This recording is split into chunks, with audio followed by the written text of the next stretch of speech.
Okay, I am recording now, and the first thing I want to do is to show you how to download Revit on your laptops with your Kinestate email. So we have to go to autodesk.com, and here in autodesk.com we have to sign in with the Kinestate email. It's important that it's the Kinestate email. It's a kin.edu. It's not the New Hampshire systems. So there are different emails from the university systems of New Hampshire, but you have to use this one, the kin.edu. Then we click next. You have a password. If you don't have a password in your Autodesk account, you have to create an account. Instead of signing, you have to create an account. And they will send you to the cell phone a code.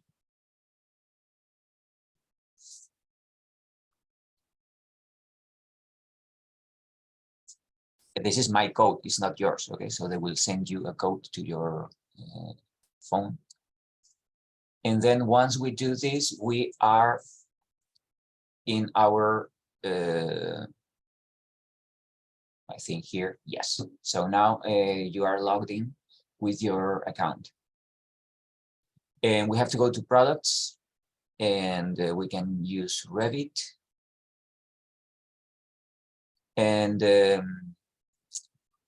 as you know, it's quite expensive. It's $2,600 per year, or $335 per month. Okay, so make the most of Kinestate College, because you are saving all this money.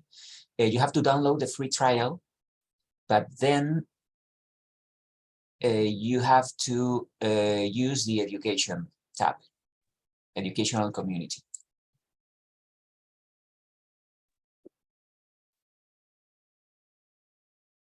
Okay, if you have, if you're eligible, because you created an account with the Kinestate College email, so you can get the software. And here we have Revit, and here we can get the product and install it. Sometimes it doesn't work at the first time, and you have to log in again sometimes, okay? But most likely, but remember that you have to go to the educational products. First, you have to sign in with your Kinestate email. Then you have to go to educational product, download the free trial, educational, and then you will have the full trial, unlimited. Well, it's not unlimited. I think it lasts a year. Okay, so if you install it today, it will last until next January, even if you graduate in May. Okay, so I think you will be using your software just for 1 year.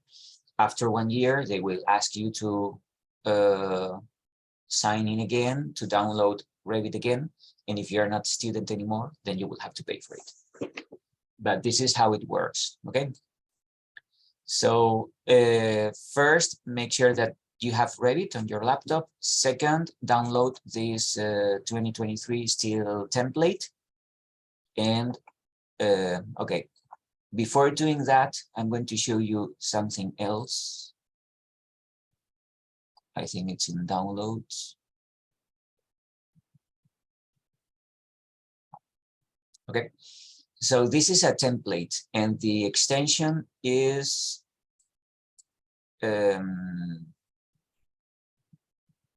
it's a Revit project. Okay, if you find a template and the extension is different, you see that here I have this steel template, and we have the Autodesk Revit template, or we have this Revit project. In this case, I have uploaded a project, but if you find a template, and it's a template, do not open directly. Don't double click on it and open it. I'm going to do it, and I'll show you what happens. I have to upgrade this.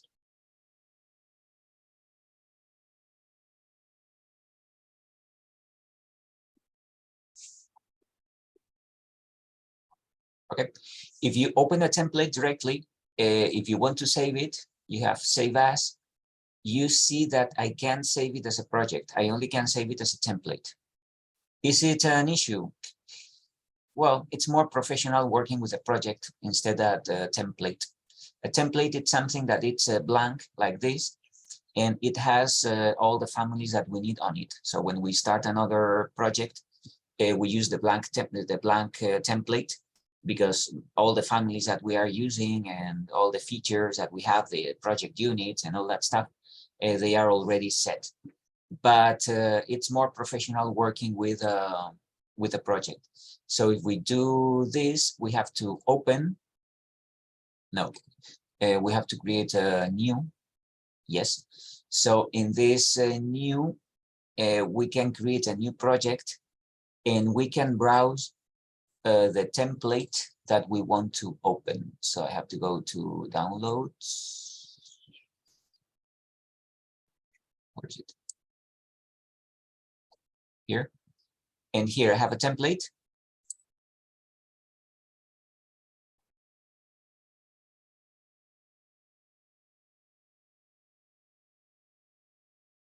Okay, so we are here with this project, file, save as project. And well, this course is about, or is focused, especially on the structures. So if we want to work with structural elements, we need grid lines, because at the intersections of grid lines, we will have a structural element, in this case, a column. Okay, and then we will connect two columns with a beam. But without working with grids, it's very difficult. Architecture, usually it's something very rational. So we have grids, and we have grid lines, and at the intersections, we have the structural element. In other kind of architecture, we can have different layouts, but 90% of the buildings that we are going to design, they will be like this. So the most rational way to create the structure of a building, it's to create grid lines and then place those elements at the intersections. And that element will be repeated on the first, the second, the third floor. We always have the same intersection, and then all the columns will be lined up vertically. Otherwise, there will be a lot of issues. So the first thing, we need to create like a grid with vertical and horizontal lines.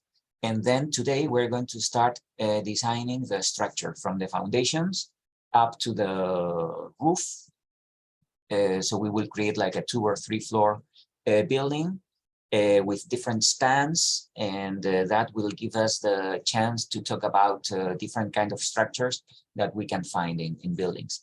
So the first thing we need to know, we need to create a grid line. So I have here 2 vertical lines and 2 horizontal lines, and names are important. Okay, so if we start with grid line number 1, the second one would be number 2, and number 3 and 4. And here in the horizontal, we need another. We can't start with 13, 14, 15. No, I start with A, B, so that if I want to identify this column is 1A, and this column will be 2B. Okay, so following this order, it's important, because then if we submit this to the structural engineers, if the grid lines don't have the right name, it will be a mess. And if we want to communicate, if we are visiting a site and we are talking by telephone with the structural engineer, okay, where are you? I'm in the, I'm looking at the column 2A. Oh, 2A, yes, I know. So it's very easy to understand. If you don't have these names and you have a question and you have to call someone, oh, what column is this? Is the second column starting from the top left? It doesn't make sense. So you just say 2B. Okay, so that should be a round column with that diameter. Okay, and everything's clear. So that's why this is important. First, we're going to annotate, because I want to find out the distance. It's 25. Okay, so now it's 25. We're going to set this distance to 20. Okay. So imagine that we have 10 grid lines. So I'm going to copy this randomly. It doesn't matter. What is important is that the order of the numbers is the right one. And it doesn't matter even if I do something like this, if all the all the grid lines are not lined up. Okay, so I have this, and now we have to fix it.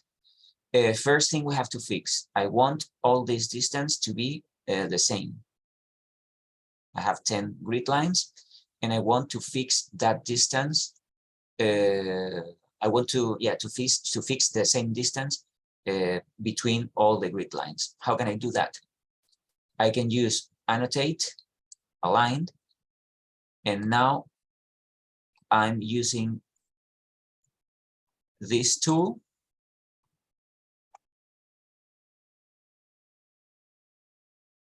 like this, okay? And once I have we have different dimensions here. So once I'm done, and now I place this dimension line here, and you see that we have an EQ. Click on this EQ because that makes all these distances the same. Okay, so that's very useful because if you have the beginning of the building and the end of the building, and the number between grid lines is not something that it's 20 feet or 21 or whatever, but we want to make sure that all the grid lines are at the same distance, we have this option. Okay. I'm going to delete the dimensions, but now all these grid lines are the same distance. What is the distance? Okay, so we have here a weird 21 feet and 6.5 inches. Okay, but we make sure that they are all the same distance. And then with these grid lines, we have the same. If imagine that we want like 6 grid lines in this direction. So I copy. Be careful because here, this is B, that should be C. I think if I keep copying now, it will. Okay, so now Revit understands that we have changed the direction. So it's A, B, C, D, E, F. So I want this. Okay. And now the same. I want to create the same distance between all the grid lines. Click EQ.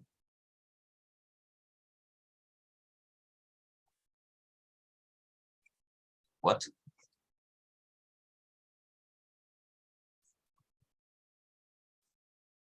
Let me do it again.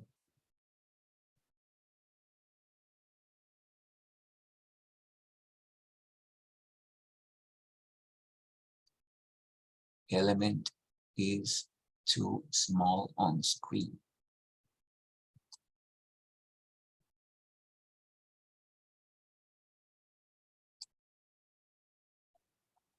Okay.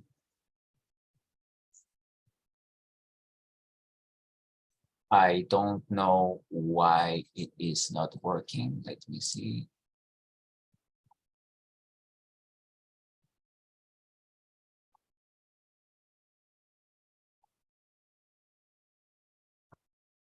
Well, I don't know.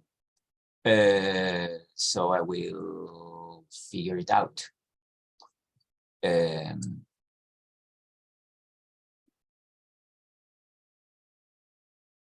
Elements too small on the screen. Maybe there's something wrong with these 2 grid lines. Let me see. Okay, so there was something wrong with those grid lines. So I'm going to copy this. And here. And I'm going to name this A and B. And I'm going to do it again.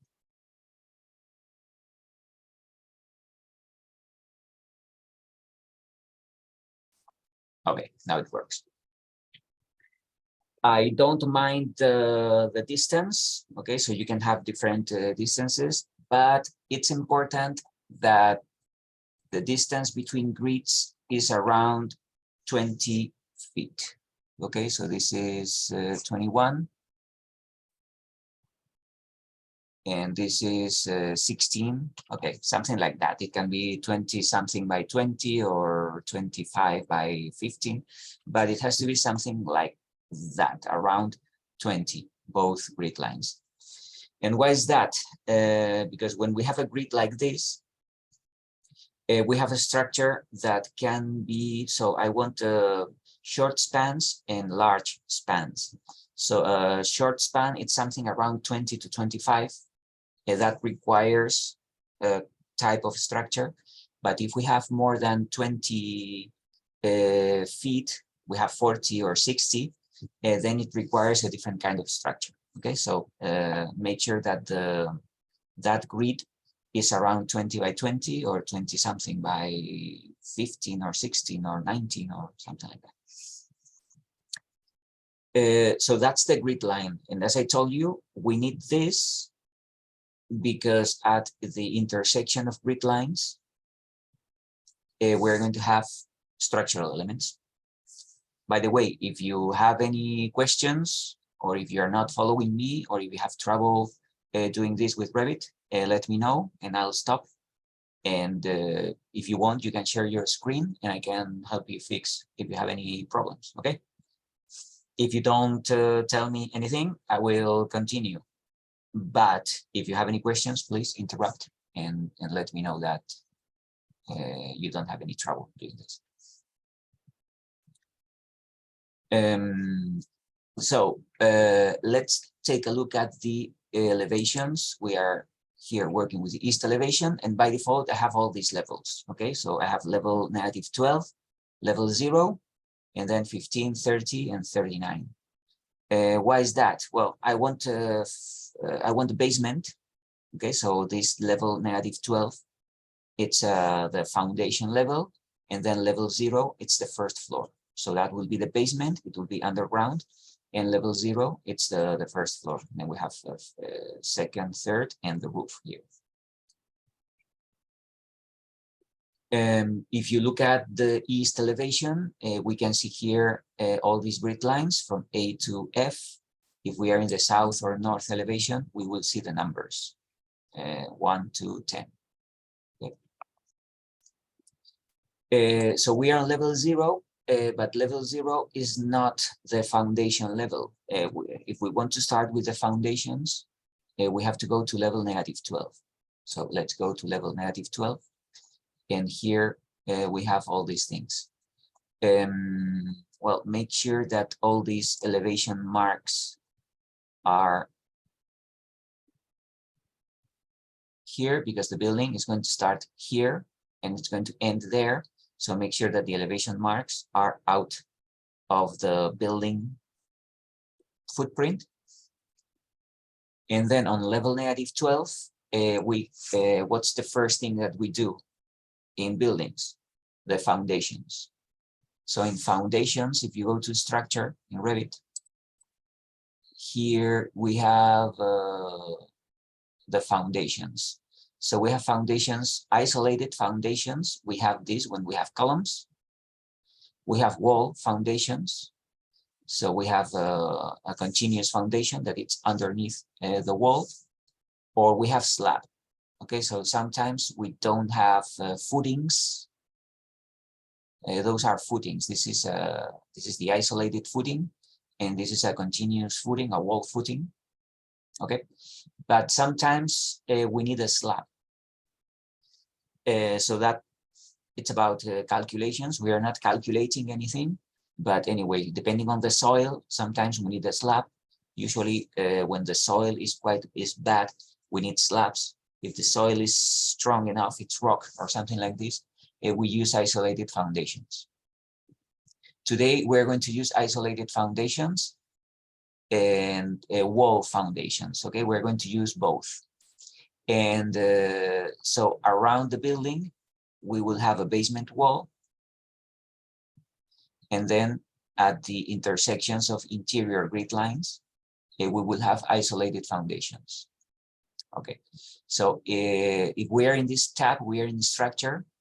We have here beams, walls, columns, floors, trusses, beam systems. So today we're going to explore all these, and then we have the foundations. Today we're going to explore all these icons that we have here. Okay, so let's start with walls. If you want a wall structural, here we will have the retaining wall. By default, you will find this option, the retaining wall. So retaining walls are always made of concrete. We can't make a retaining wall for basement. Well, we can, but it won't work. We won't use brick or wood or whatever. Those retaining walls are always made of concrete. And this 300 millimeters, this is what I have here. I don't know why Revit, maybe when I sign in, I said that I was Spanish or Spaniard, and automatically it adapts this to the international system. Okay, I don't know if you will have 300 millimeters or you have imperial units, but anyway, a retaining wall, at least it has 300 millimeters, which is around a foot. Okay, so we cannot have a retaining wall with a thickness less than a foot for 300 millimeters. And they're always made of concrete. So Revit has this option by default. When we are in the structure and we click on walls, one of the options has to be this retaining concrete wall. So let's do it. And we use this around the perimeter of the building. So if this is the perimeter of the building, we have this wall on the elevation. Okay, look at this. In this case, sometimes by default, Revit does weird things. The base constraint is level -12, but the base offset in this case is -6 feet. Why? I don't know. But and the top constraint, I want the top constraint to be level 0. So I have to type here level 0, and the base offset is 0. So if I do this, that's what we have. Okay. So make sure that the basement level starts on level -12. The basement wall starts on level -12, and it goes up to level 0. And we have to do the same thing with the rest of the walls. The easiest way to do that, and here in this elevation, I select everything here. I filter because I want to work. I don't want to work with the grids. I want to work with the walls. We have 3 walls here. And now I have to do the same. The top constraint is level 0, and the base offset is 0. And now all the walls are correct. If I look at the 3D view, we see that we have the retaining wall here, and the levels are correct. This is the section box. We can hide it so far because maybe we will use the section box later, but now we can hide it.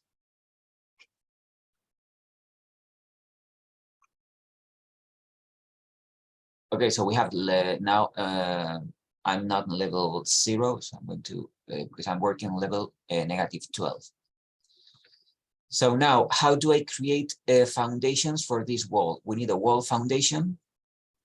So we only have to do this. And just by clicking on the wall, immediately we have the foundation on it. Quite easy. And on the 3D view, we can see the foundation of the wall.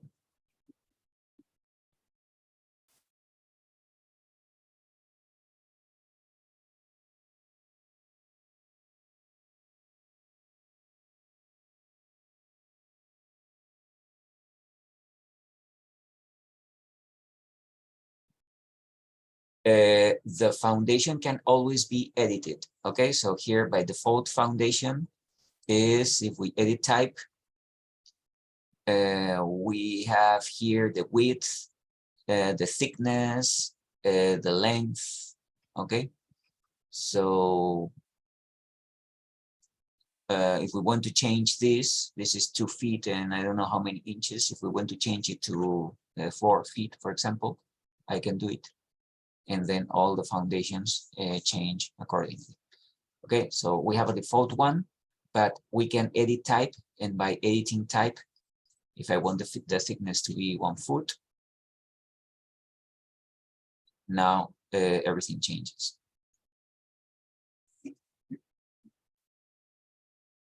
Okay, so this is the first thing we should do. Imagine that we are building this. We need to dig that space for the basement. First, we will place the foundations, and then after the foundations, we will work with the concrete wall. So we're following like step by step what we would do if we were creating this building for real. So if we need a perimeter with a continuous wall, retaining wall, and now here we're going to use a steel structure today. But we're going to use a steel structure on the first floor. On this basement, we're going to have a concrete structure. That makes sense. Okay, so we will have concrete columns here with isolated concrete footings, and then concrete columns from the basement from level -12 to level 0. Okay, so I can use isolated footings, and look at this. Look at the option. We have footing rectangular, or we have piles.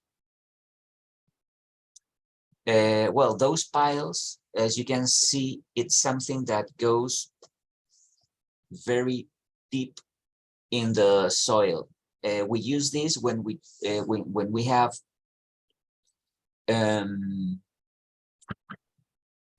the rock is not shallow, it's very deep.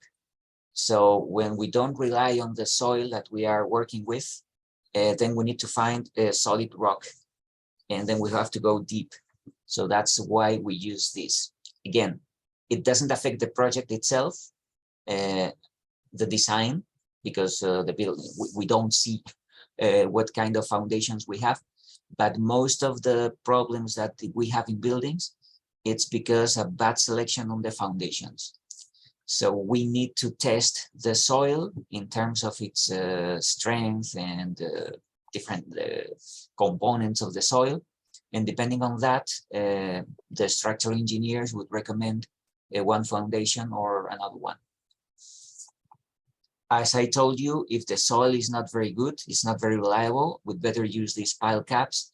If the soil is quite good at this level, then we can use the traditional footing rectangular foundations. So this is what we're going to do now. Okay, so we're going to use this by default. Here we have two options. It's 72 inches by 48. Okay, so let's use this one by default. And by clicking here, we can insert footings right there. So we can keep doing this, but I think there is something that it's even better. If I select all these,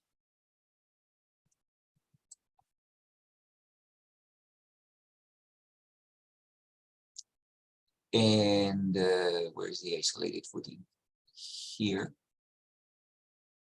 And I select this option. So I have selected isolated footings, and I select this option at grid intersection.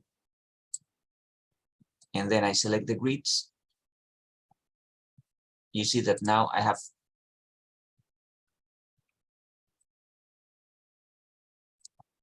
well, I'll do it again. Add grids, I select the grids. Now the footings are there. I have to finish. And now the isolated footings are here. Okay, so it's faster, but we always have the the chance or the option of doing one by one, or we can copy this and we can move it here. Okay, so there are different options to save time, but this add grids, it's quite convenient. Well, this is not a very big building, but if we have a huge building with thousands of footings, probably that's the best option. From time to time, check the 3D, because we have to make sure that everything's at the right level.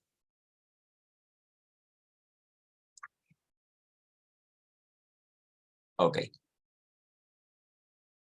When we have these kind of things, it's better if we connect the footings. Okay, so those are isolated footings, but in the event that we have something wrong going on in the soil, and it can be a lot of things. Maybe we can, it rains a lot, and the underground rain, it's,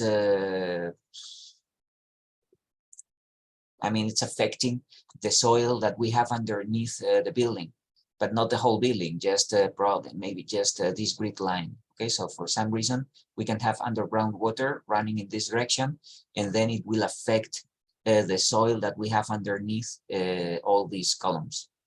If that happens and the columns are not connected, probably there will be a crack in the building. So it's a good thing to connect all the footings with beams and connect the footings with this wall footing that we have here. Okay, so if we click on beams, here we have by default, we have, well, by default, probably we don't have anything, but in this template, I have uploaded these elements. I have steel beams and I have concrete beams. Okay, so here we're going to use concrete beams. Usually the beam is as thick as the footing. So let me check the footing. Okay, so it's 18 inches. So let's make all the footing the same thickness. So this is 18 inches. That's the thickness or the depth. And I don't remember this one. Okay, that was 1 foot. So it has to be 1 foot and 6 inches. So now they all have the same thickness, 18 inches. And this is 1 foot, 6 inches. That it's 18 inches, yes. So now if I select beam, I'm going to select this one, the 12 by 18. This is 12 by 24. This is 16 by 32. If the thickness is 18, I'm going to select this 18. Okay. And we always have the option to do it on grids. So if I click here and I select the grid, okay, do it again. Beam 12 by 18 on grid here and finish. Okay. Let's take a look at the 3D, and there you go. You see that now everything has the same thickness. The wall footing is 18 inches, the beam is 18 inches, and this is 18 inches as well. It doesn't have to be like that, but I think it's, well, if everything has the same thickness, I think it's easier to understand what we are doing. So we can keep going and we can select beam, we can select the rectangular beam on grids, and then if we click on all the grids that we have here, I have to click Control to make sure that I can select all the grids at the same time, and now these ones. And finish. And there you go.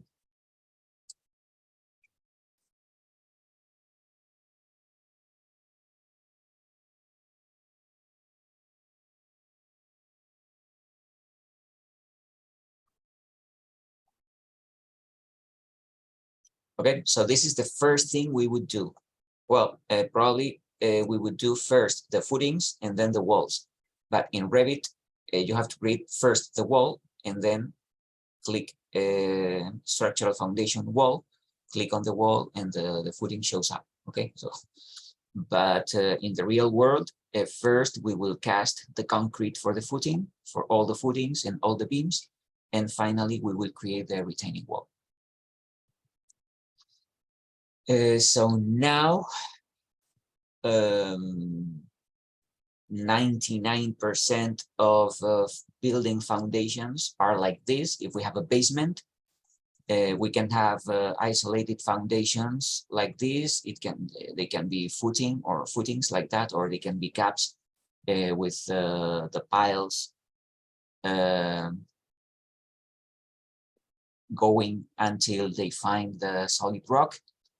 But well, anyway, what is important is that at every intersection we have a footing, and then all the footings are connected by those beams. So what's next? We have to create the columns, the concrete columns from the footing up to the ceiling, which is the floor, the first floor. Okay, yeah. So that's it. Okay, so let's do it. And now I have to go to level -12, and I'm going to use column. And here we have different options, but we do have concrete columns. What's the size of the concrete column? Again, we have to calculate it. Let's use this minimum 12 by 12. Okay.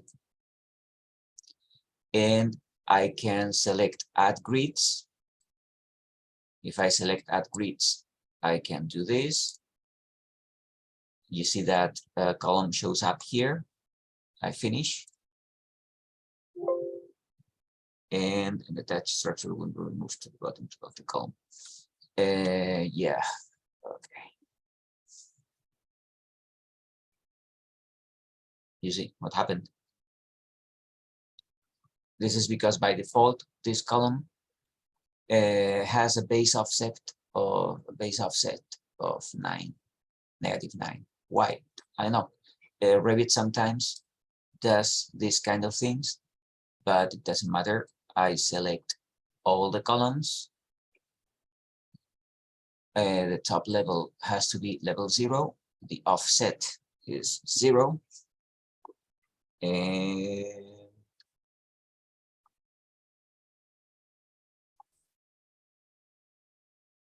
there you go.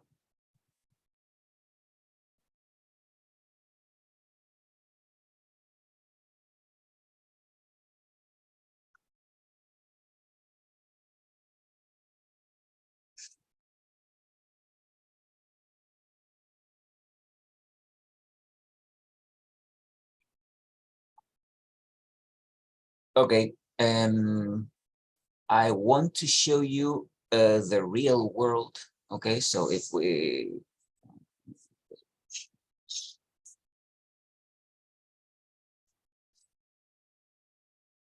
this is the real world. So that's a slab. Okay, so when we are talking about the foundation as slab, it's like this. But when we have okay, so you see that here we have these foundations, and those beams are connecting different foundations. Well, that's but as you can see here, we can see the foundation here. You see that if it's concrete, we have these steel reinforcements going out, and then here we will have formwork, and we will do that. Okay, but as you can see, that's there will be a retaining wall here. We haven't done the retaining wall. This is the soil, and the wall will be here at the perimeter. But this is what real foundations look like. Okay. So depending on the calculations, we can have different options, but I think this picture is what we are, reflects what we are doing here. Okay, the wall foundation, the retaining wall will be here, isolated footings, and those isolated footings are connected by those beams. What's this? I don't know, probably there's an elevator here or something. Well, that depends on the design, but for sure we have a grid, and at the intersection of these grids, we have the footing, the column, and then we have beams connecting the columns. Then why is that beam thinner than this? I don't know. Again, we have to calculate that, and if this beam has to be thinner or this beam has to be thicker, that's fine, okay? But what matters is that we abide by the grid line, and there is nothing that it's not at intersections of grid lines. Foundations are like this, okay? So it's like we dig a trench and then we pour the concrete until it gets solid. So foundations, they don't have to be beautiful, or no, they have to bear all the loads of the building that it's above this, and then we have to set the building on solid rock. If we don't have solid rock, and we can't go with those shallow isolated foundations, then we can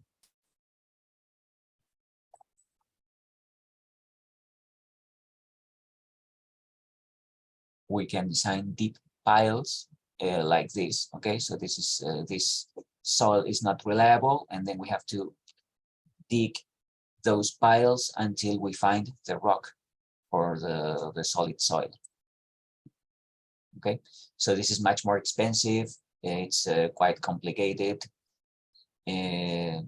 but that's it. Okay, so we have the pile cap. This is a structural element, and those piles are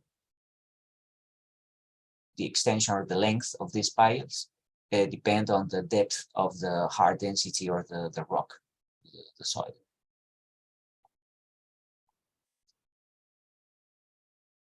And sometimes, depending on how the rock is, we need different lengths of those piles. Okay, so this is it. What else? Now we have foundations, perimeter foundations, isolated foundations, the walls, the columns. So the next step will be to build the floor slab on the first floor. So on level 0, save it. On level 0, now we need a floor. In the structure, since we are working with structures, we have floors in that architecture tab. But let's work with structures, and we have structural floor. We will use this one. And well, we have concrete with metal deck. I want to use this one. So here we have the wood joists. Doesn't make sense using a wood joist here. We have generic floors. We don't have anything here, but we have this concrete with metal deck. So what is that metal deck?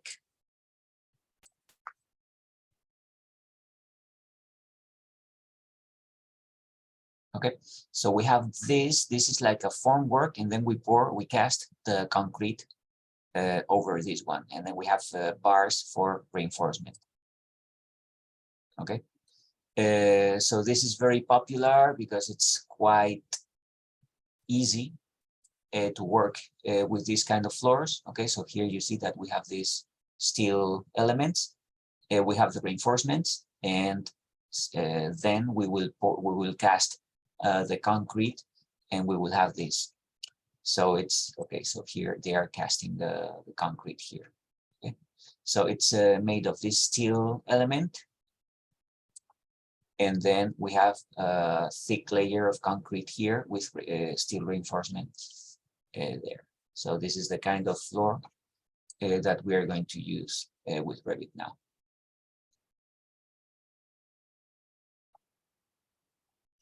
Okay, so I'm going to use this one, and since I think I can use a rectangle from this corner to this corner, and click OK, and let's see the 3D view. Whoop.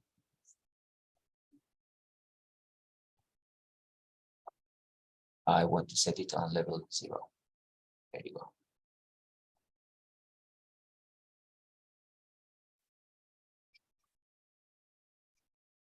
Here, okay, and why is this happening? If I select the wall and attach it to top base, and then I select the floor, now it works better. Okay, so let's select walls, attach to top base, select the floor, and now the floor is resting on the wall, which is what it should be. Okay, select the wall, attach, floor,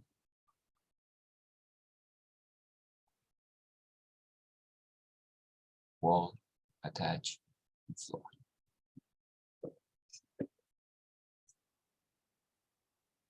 Okay, so that's nice.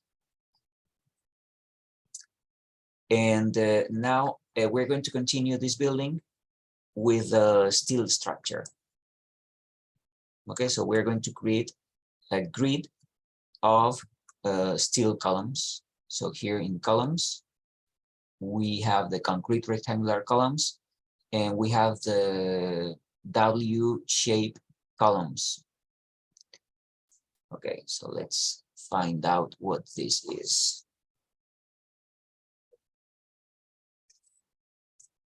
So the W-shaped columns is this kind of elements.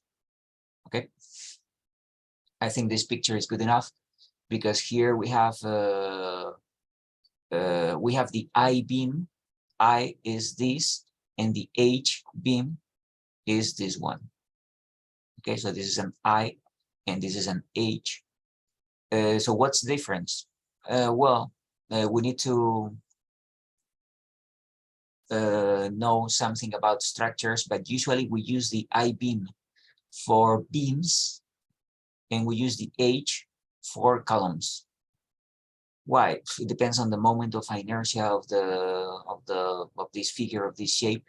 So that makes this better for columns, and that makes this better for beams. Okay, but again, we have to calculate it, and okay, but this is the, yeah, so that's the idea. That's the connection between a beam and the column. So the column is this H shape, and then the beam is the I shape here. We're not calculating, but usually this is what happens. We use this kind of element for columns, this kind of element for beams. And then here we have the flange. This is straight, and this is like curved. I don't know. I think this is the American shape, and this is the European shape. Why? I don't know why. But apparently in America, this is mainstream, and in Europe, this one is the mainstream one. So it depends on the manufacturer, but I'm sure you can find both. You can find this in Europe, and you can find this in America as well. But, I mean, this is the American shape, and this is the European shape.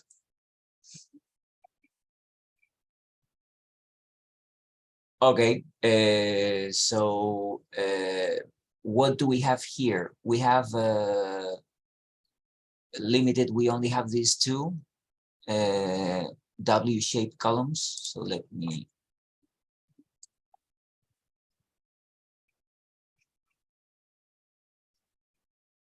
I think it's an H shape, so it's good for columns.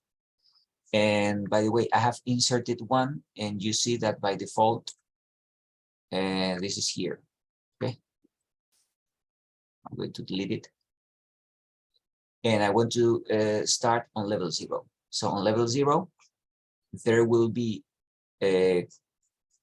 steel columns at the intersections of the grid lines again. So I'm going to select beam. No, sorry, I'm going to select column. This W shape. Okay, so the first one, 250 times 49. And now I can use add grids. So I'm going to select all grids, all grid lines. I'm going to finish. And yes, apparently they are there, but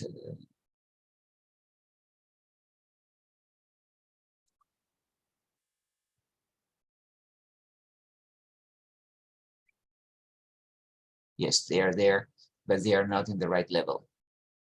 Well, that's an issue. Let me see if I can fix it. If I select everything, but here I only have structural columns. I can't differentiate between concrete or steel columns. So I'm going to do it again.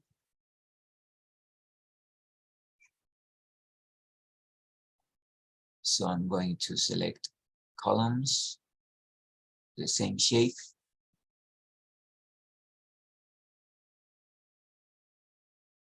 On level 0.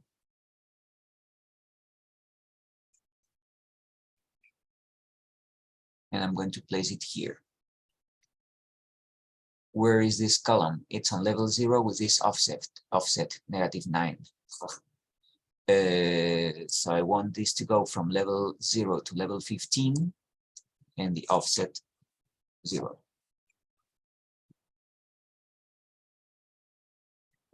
Okay, there you go.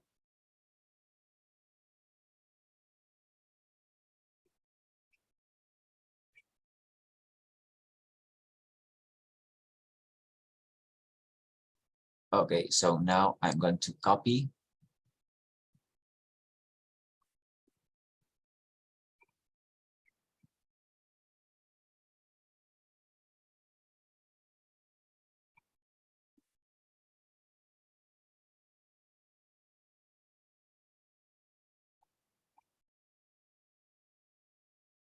Including here and there.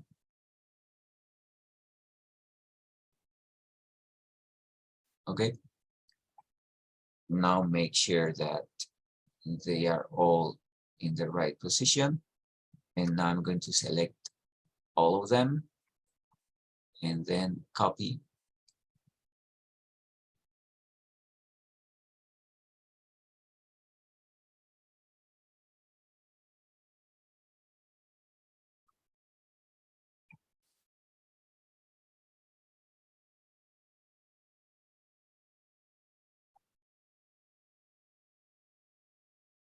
There you go.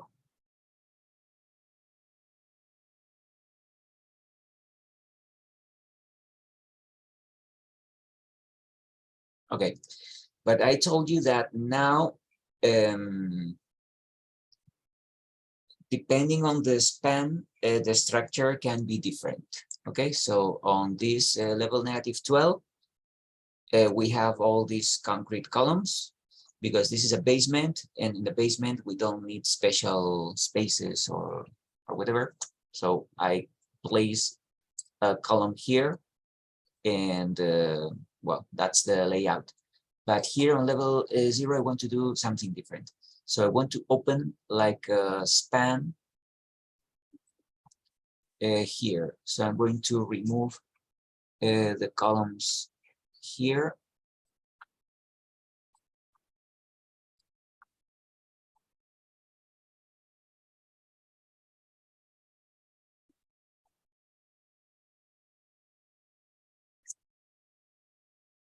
Okay, so I want something like this.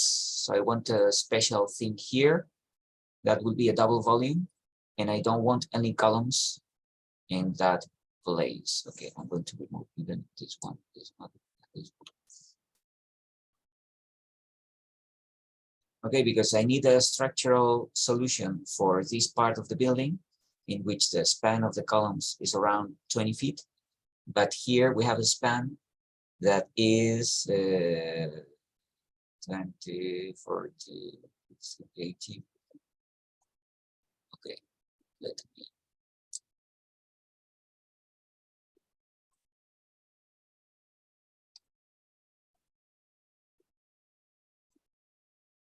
Okay, so here we have around 86 feet. So with 86 feet, we need something different. And the span here is 84. Okay, so yeah, so 80 by 80, we can't have the same beam that we have from this column to that column. So I need something different. Okay, so now I have to work. This is level 0. So the next one is level 15. So on level 15, well, I don't want to see everything here. You see that I see the footing, I see the concrete column on the basement, and I see the steel column on the first floor. So I want to work with the view range. And for the view range, in this case, the bottom and the depth is unlimited. So I want to associate this with level 15.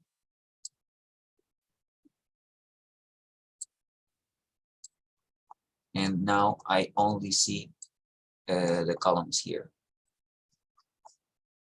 By the way, this column is not at this intersection. So I did something wrong. You see? Okay, so that's wrong. These columns are at the intersection, but these are not. What's the problem? That now I can select that one.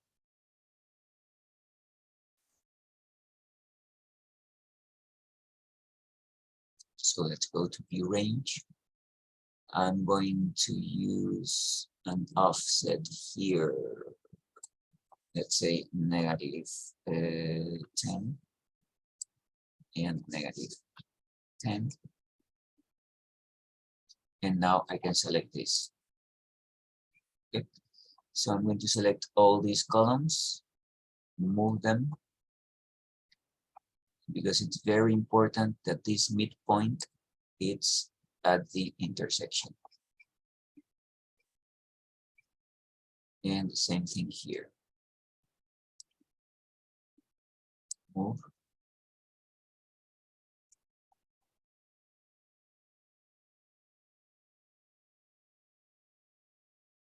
And this is at the intersection.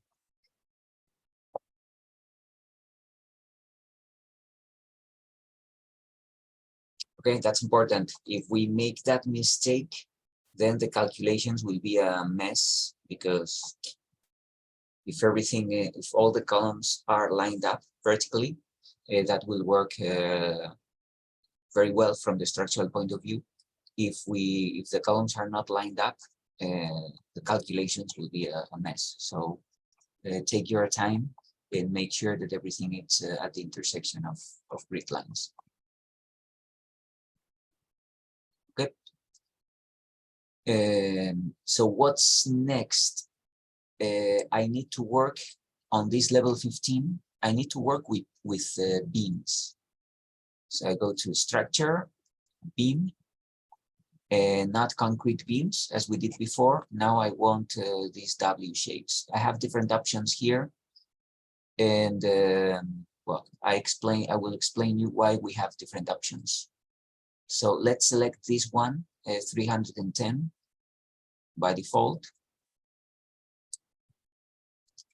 And what do we need now? We need to connect columns. So we can select on grids. We select this grid here. And okay, I always forget it. On grids, this finish. And now let's see on the 3D view. Okay, that's correct.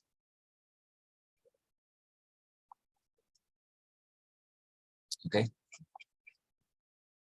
So we can do this in all these rows, but here we're not connecting because that span is too much for such a beam. So we need a different structural solution here. Okay, so I'm going to connect with beams all these columns, and then we will do something different for that one. So let's do this beam, this 310 on grids. So we have this one, click Control. This one, here we have columns, so we need this grid line. Here we don't have columns at this intersection, so don't select this one. And we have columns again here and here.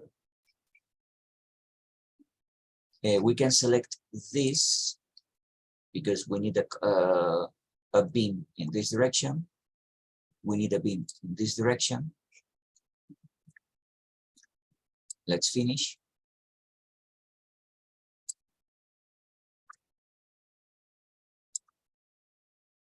Okay. And now we need beams that go from this point to that point. So we can select the grid. If we select this and we select this grid, we will have a beam.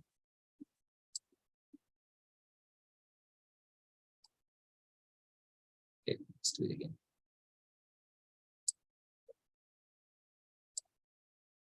If I select this grid and finish, this doesn't work. So I have to remove this one. Okay, because the beam is so thin for that span. So keeping that in mind, I can work with this. I can select beams, select on grids. I can select all these elements and finish. But then on the 3D view, I have to remove these ones.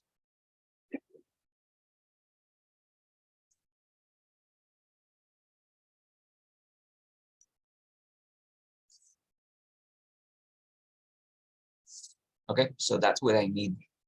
If we have a 20 by 20 span, we can use these beams. But if we have 80 by 80 span, I have to do something different because this beam is too thin and the span is too large. So I have to find another solution for this part of the structure. Okay, but this is not enough. So I have steel columns, I have steel beams, but now I need to cover that span with a beam system. Okay, so beam systems are beams that cover a span 20 by 20, it's good, but I can't place a floor here because we need more elements to bear the loads of the floor that we're going to place there. Let me explain you how this beam system works. So we can select a structural beam system. And what we have to do is to edit type. If we edit type, here we can select different thing. Well, description, parameters. It's, oh, no, here we can select the beam type. So for the beam type, I won't select the same beam that we have here, the 310. It has to be something smaller.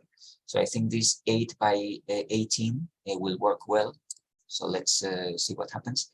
Well, this is pretty simple. I have selected beam systems, and now I want to select beams to fill that rectangle that we have here. So I can select the peak lines. and I pick this one, and this one, and this one, and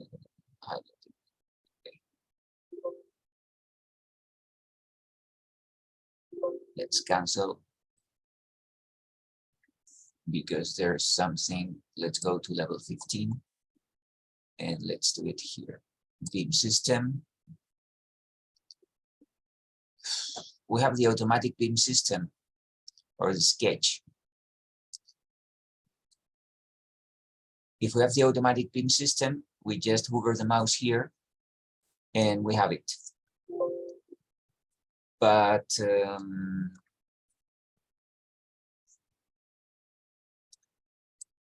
okay, we can do this. Why not? But now you see that we can select either the individual beam or we can select the whole beam system. I'm going to select the whole beam system and I'm going to edit boundary. So in edit boundary, we have this double line here. So this is the direction of the beams. Usually, if we have something like that, we have a rectangle, the beam system is in the short direction. So I'm going to change the beam direction to this one. Okay. And then I can click OK, and the beam direction has changed. And what if I want more beams? Because here we have 1, 2, and 3. So again, I can select the system. And here I can select either fixed distance or fixed number. Let's select fixed number, and by default I have 6. So this is what happens. Again, we have to calculate that, but as a rule of thumb, if we have a rectangle, the beam systems cover the short part of the rectangle. It doesn't make make the long span. It's always the short span. If we have a square, it doesn't matter. But if we have a rectangle, they are in this direction. Then the distance between beams, it depends. It depends on the load. The more the load of the building, the more elements we need here. We can have 8. Okay. Or maybe we need only 5. So let's keep 6. And then go to the 3D view, and that's it.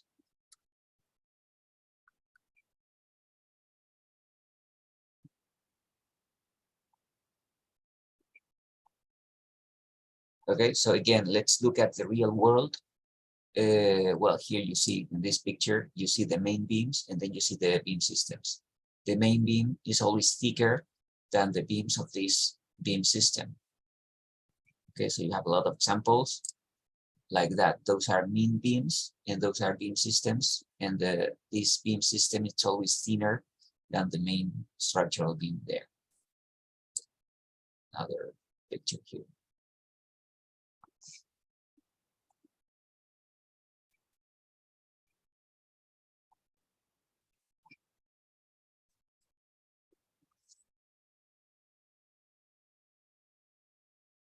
Okay, so that's why we have this. If we keep doing this, if we keep doing the beam system, now I'm going to do it in a different way as I tried to do the first time. And I'm going to select this option, pick lines, and I want to pick that structural frame, that one, and it doesn't work. Why doesn't it work?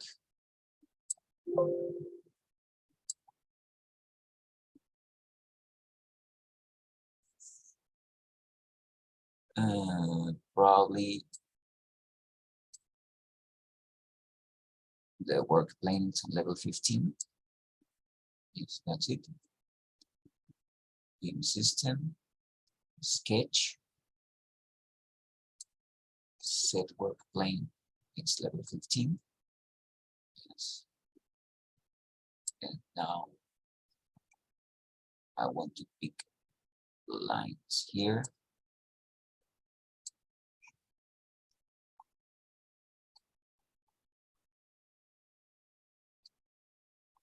Okay, and now it works.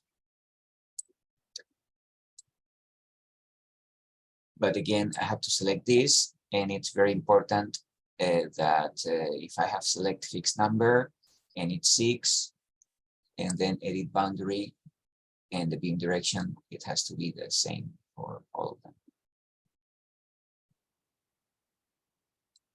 I think we can get rid of this.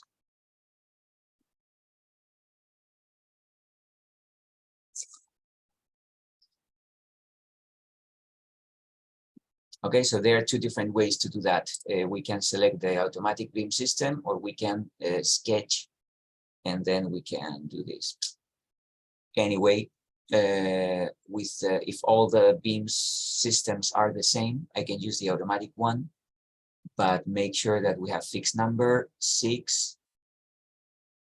And I don't know how to change the direction directly, edit boundary, beam direction. There you go. I can always copy this beam system here. And now I'm going to copy all of them.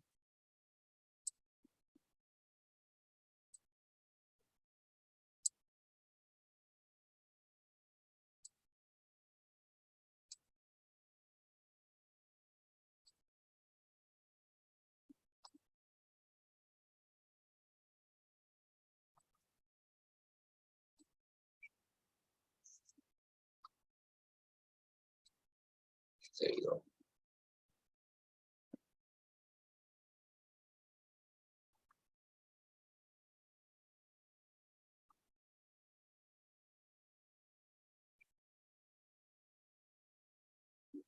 Okay, now I have to copy one of these here.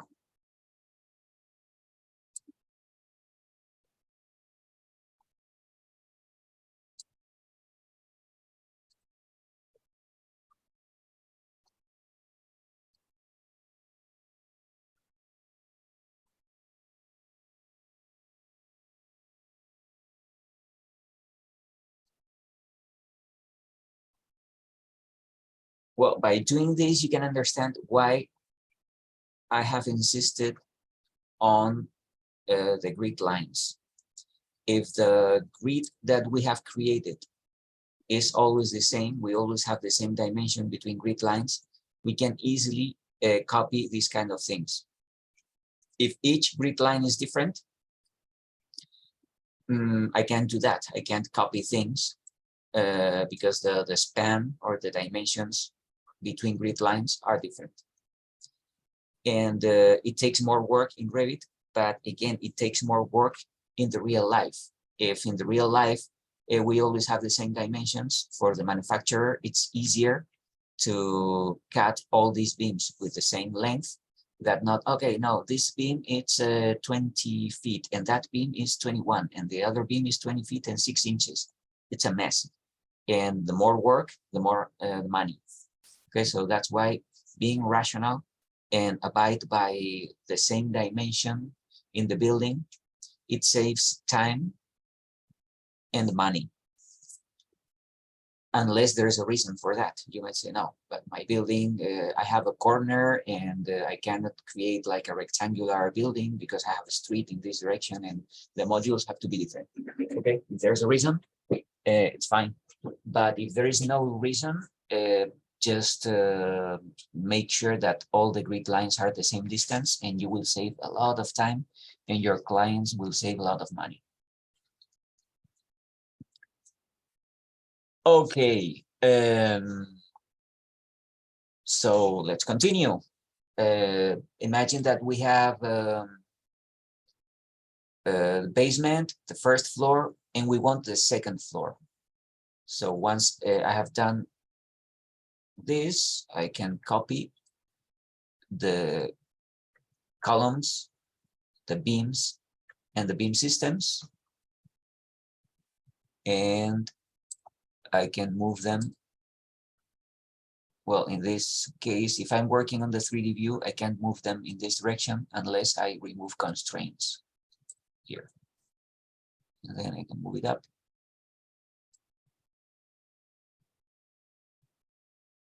There you go.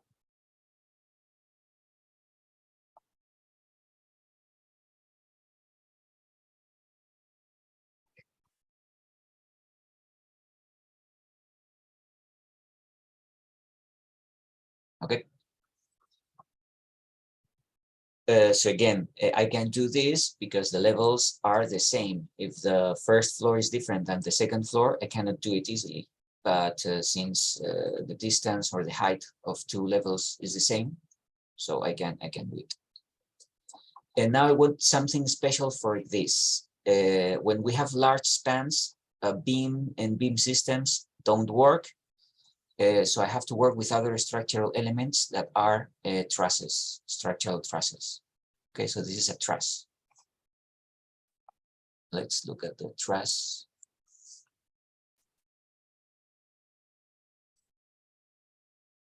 Okay, a truss, it's they are structural elements made of beams. Okay, so we connect all these beams and then create this. When we have large spans like this, then we need a truss. But then between two trusses, we can have beams, and then on the between the beams, we have beam systems. Okay, so that is how it works when we are dealing with something like that, with a large span thing. So we have the columns between. If we want the span, a large span, we need a truss. Then we need beams between trusses, and then we need the beam system between beams. Okay, so the trusses can be like this. We can have a gable roof, or we can have a flat roof, or whatever. But that's the difference between structural elements. Okay, so here we have exactly the same thing. We have columns, we have truss, we have beams. Well, here we don't have the beam system because we have this metal deck that we have selected for the other floor. And we can combine wood and steel. Yes, we can. And here we have different kinds of trusses, okay? And this is, okay, let's look at Revit and in truss. Okay, I have limited options here. We have the Fernando flat truss because I created a new one and I'll show you how to do it, not today, but we have this flat truss. Okay, so what kind of trusses do we have?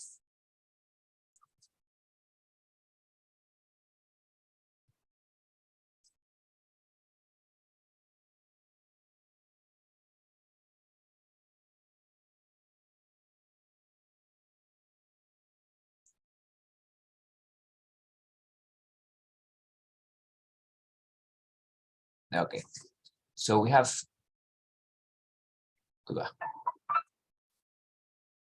these type of trusses, and they have different names. We have the Pratt, Howe, Fink.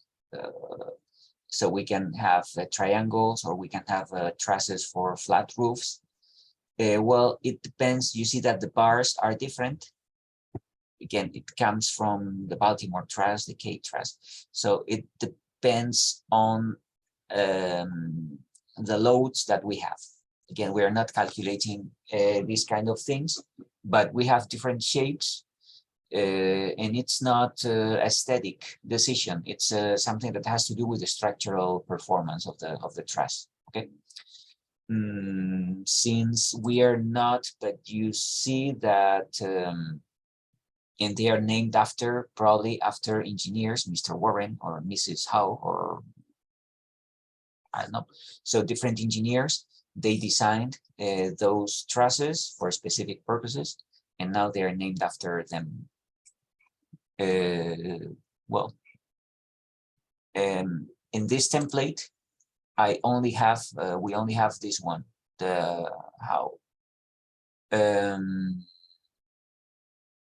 In the option, in Revit options, we have more, but we have to insert families, and I don't have families here. Okay, but I think this is enough for this exercise what I want to explain. Okay, so I'm going to define this one, and what level are we in?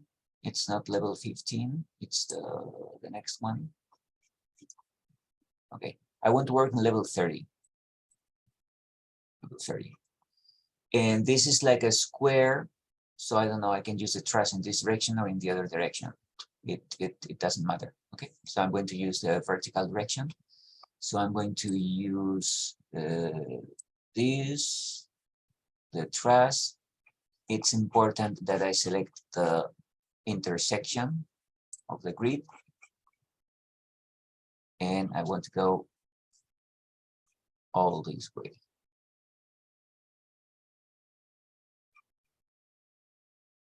Okay, so let's look at the 3D view. There you go.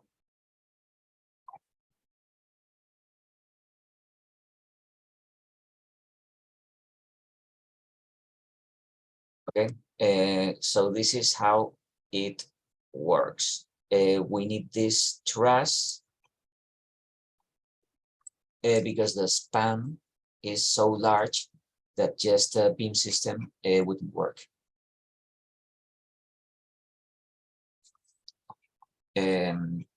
We can change, well, and this is again a rule of thumb. The top and the bottom chords, here we have chords, so each bar is a chord. So the top and the bottom are always thicker than the vertical and diagonal webs or chords. Okay, so this is the upper chord, this is the lower or up and bottom, and then here we have vertical and diagonal elements. Usually the upper and the lower chord are thicker than vertical and diagonal elements because of a structural calculation. Okay, so when we look at this kind of trusses,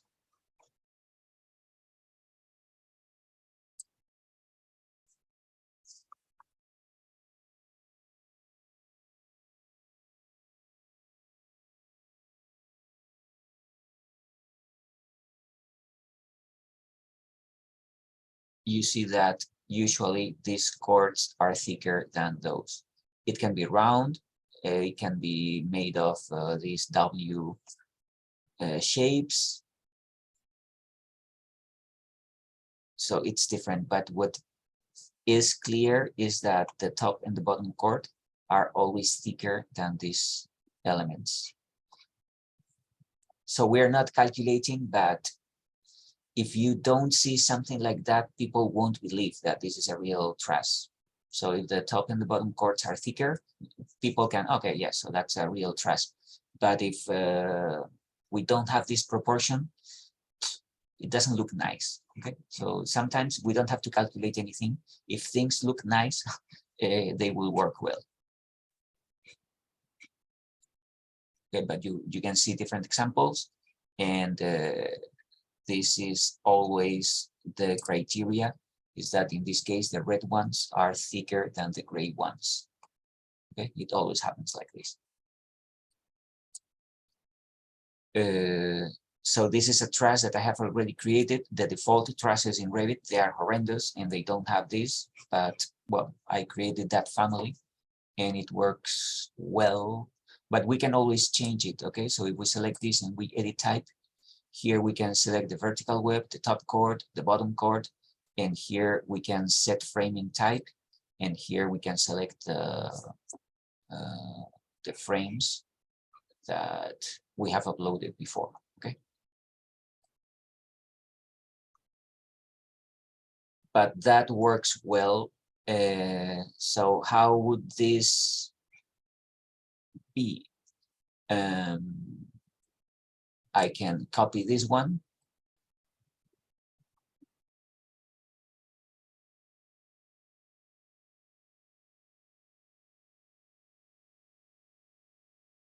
And now, do I need a truss here? I don't need it because I have columns.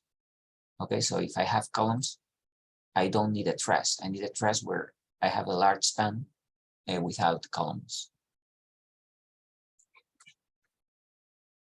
So what can I do now? I can always connect this and this with beams. But okay, let's do this because I think it will be interesting. Imagine that I want to connect this and this using a beam. So I'm going to use a beam, the same one I have used before, and I want to connect this one and this.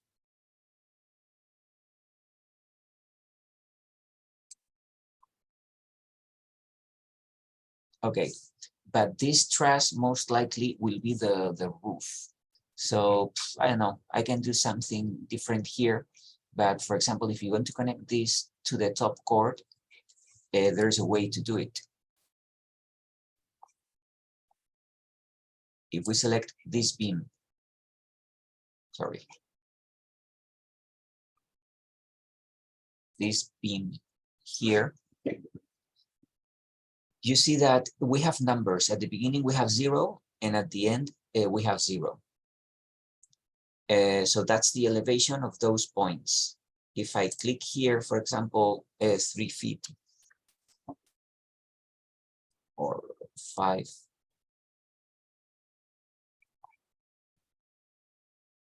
must be more, 7. Well, it has to be exactly the same height as we have in this truss. Okay. Can I select the? Okay, the truss height is 6 feet. Perfect. So this has to be 6.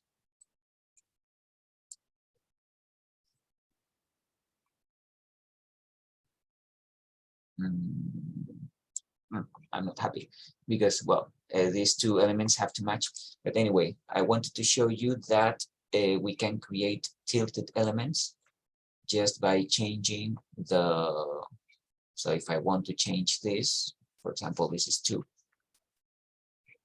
So now I can create tilted beams just by controlling the height of the first and the second and the last point.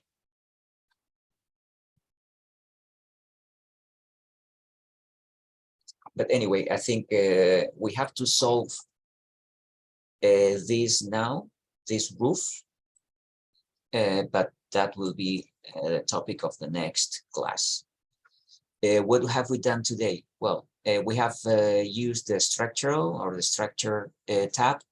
We have used beams, structural walls, structural columns made of concrete and steel. We have used structural floors, trusses, beam systems, and all these foundations. Okay, so today we have used all these tools, and that makes a difference. Okay, so when you're designing a building, probably you haven't done this before, but now that you are close to your senior or your capstone project, you have to include a structural idea.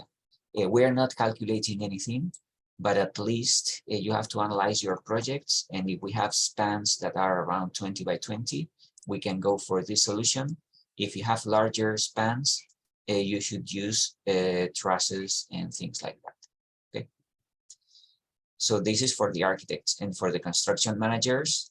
Well, you need to understand that we have different elements. We have concrete elements, we have foundations. So all these elements should be familiar because you will be dealing with this. You are not designing, you are not calculating, but people will be talking about beams, columns, footings, foundations, retaining walls, trusses, and you need to know what it is. So if you can do them using Revit, when you go when you visit a site, a construction site, you will be familiar with all those elements.